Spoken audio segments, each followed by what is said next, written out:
ഇതിനിപ്പോ പരിഹാരം ഒന്നേ ഉള്ളൂ. എന്നോടൊന്നും തോന്നരുത്. ഞാൻ വന്നു കയറിയ പെണ്ണ. ഏത് കുടുംബത്തിലൊരു പ്രശ്നം ഉണ്ടായാലും അത് വന്നു കയറിയ പെണ്ണിന്റെ തലയിലായിരിക്കും. പക്ഷേ നിക്കിത് പറയാതെ വയ്യ. നീ എന്തിനെങ്ങനെ വളച്ചു കിട്ടുന്ന കാര്യം പറയേ.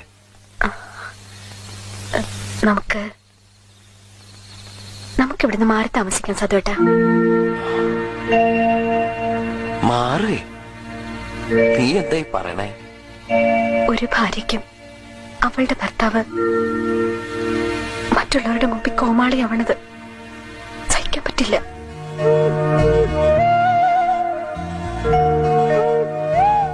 ഇവിടുന്ന് പോവാൻ ഇഷ്ടമുണ്ടായിട്ടല്ല. ഇനി ഇവിടെ നിന്നാ ചിലപ്പോ എനിക്ക് പറ്റണില്ല. എല്ലാരും